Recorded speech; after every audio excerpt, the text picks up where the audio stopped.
Morning guys, यो चाहिँ अब डेट सिफ्ट भएको अहिले चाहिँ हामी बेरिङमा हो अहिले 5 बजिरहेछ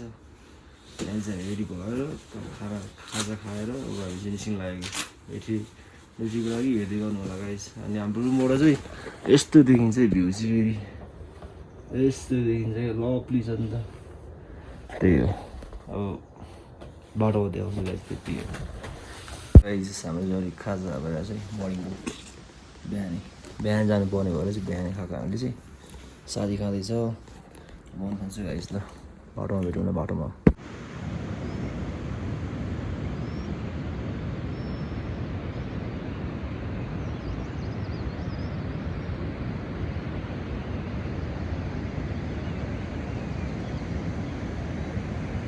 गाइस यो माथितिर चाहिँ गौरसिंह अरे तल तपाईँको बेरिङ छ अनि हामी चाहिँ भर्खर 5 बजी स्टार्टिङ गरेको यस्तै 15-20 मिनट हामी यहाँ आइपुगेँ अनि त्यहाँदेखि सबै हिमाल रेन्ज सबै हिमाल रेन्ज हेर्दै गर्नु अहिले चाहिँ हामी जस्तै आधी घन्टाको हिँडाइमा चाहिँ हामी यहाँ यस ब्रिज मतलब हामी चाहिँ नागाउँको बिचमा आइसक्यो नागाउँ र बेरिङको त्यसो भने यस्तो छ वेदर चाहिँ वेदर फ्रेस छ एकदम हिमाल यस्तो छ कन्डिसन हो एकदम लुकिङ गुड छ ल दामी आउँछ कि क्या धेरै गाइस हामी चाहिँ अहिले हिमालको ठक्क बिचमा आएको छौँ टक्क अहिले यस्तै नागाउँ होला सायद यो अगाडिको अनि यस्तो छ दामी भ्यू पागल छ नजारा चाहिँ यस्तै छ अनि अब हामी चाहिँ अब एकछिन त्यहाँ नागाउँ गएर खाना खाएर हामी डाइरेक्ट सिधै निस्किन्छौँ होला सोलुका यहाँ मेरो साथी That's all.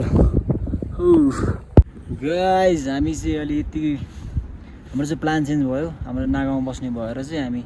यतिकै यो हिमाल हेर्दै मजाले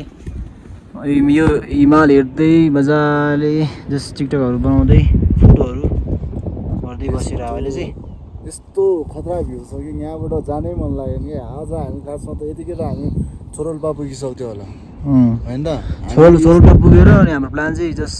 सबै भ्यूले गर्दाखेरि यो भ्यूले गर्दा चाहिँ हाम्रो प्लान चाहिँ पुरै अड्केको हो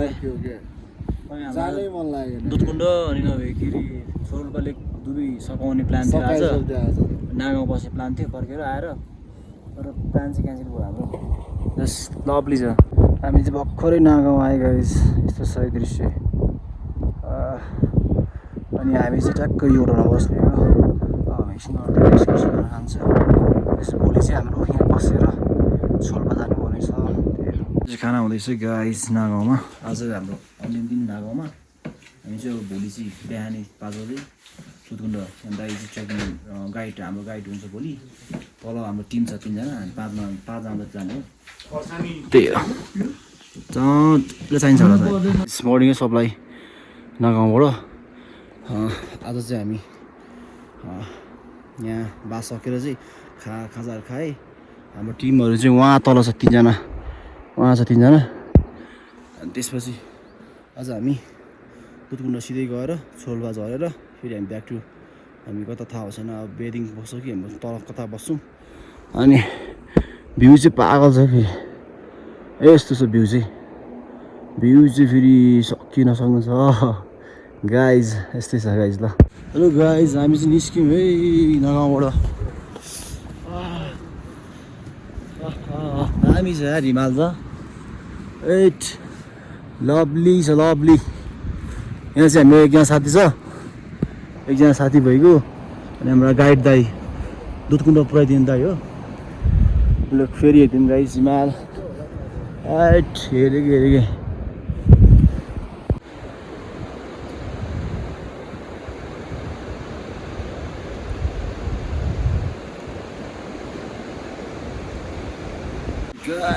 गाइज हामी चाहिँ यहाँ आइसक्यो आधी बाटोमा यहाँबाट चाहिँ तपाईँको दुधकुण्ड त्यस्तै लगभग 1 घन्टा लाग्छ भनेको छ अहिले हाम्रो गाइड दाइ चाहिँ यहाँ हुनुहुन्छ यहाँ एकजना रोजासँग हुनुहुन्छ अनि हिमाल त यस्तो ड्राइभिङ देखेको छ कि अनि हाम्रो 3 जना ग्रुप चाहिँ त्यहाँ छ 3 जना भन्दा नि 3 जना त्यहाँ छ अनि यो हाम्रो छबु हिमाल भन्दै हुनुहुन्थ्यो अहिले त्यही हो यो गाइज हामी चाहिँ बब्बाल ठाउँमा आइसक्यो लभली छ है नेपालको सबभन्दा ठुलो यहाँ तपाईँको ठ्याक्क यहाँ चाहिँ तपाईँको ग्लेसियर फेरि छोडमा लिएको अनि ताल यता चाहिँ तपाईँको दुधकुण्ड पर्छ ठ्याक्क यो बिचमा देखेको हिमाल चाहिँ तपाईँको चाइना पर्छ सायद चाइनै पर्ने हो यस्तो लभली छ है हाइट अनि हाम्रो ग्याङ है यहाँ हाम्रो ग्याङ अनि हाम्रो खतरा ग्याङ चाहिँ यहाँ छ ए लभली खोइ हाम्रो दोस्ती हरिदिउँ ल टक्क सेरो क्याचिङ भएर छ क्या फेरि गर्नुपर्छ कि अब गाइस दुधकुण्ड है टक्क यस्तो छ लभली यहाँबाट चाहिँ टक्क फ्यु यस्तो देखिन्छ है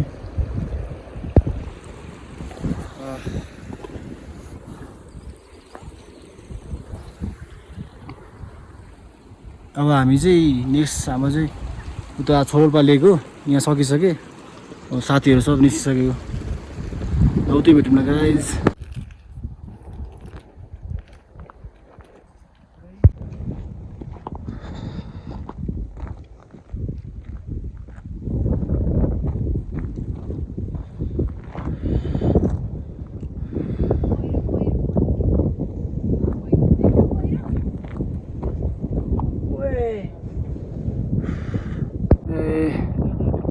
पहिरो गयो यहाँ चाहिँ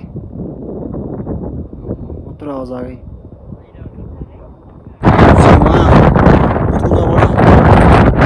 यहाँ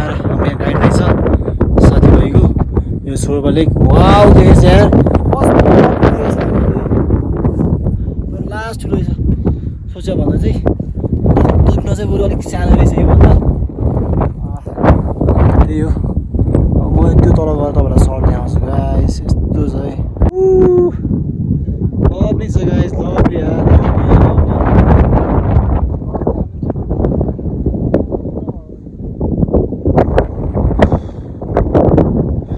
गाइस अहिले चाहिँ हामी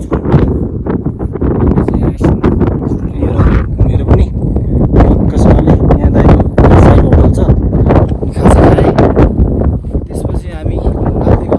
तलतिर यो अब तल पुग्नु पर्नेछ नागाउँमा छ त्यहाँ भेट्छ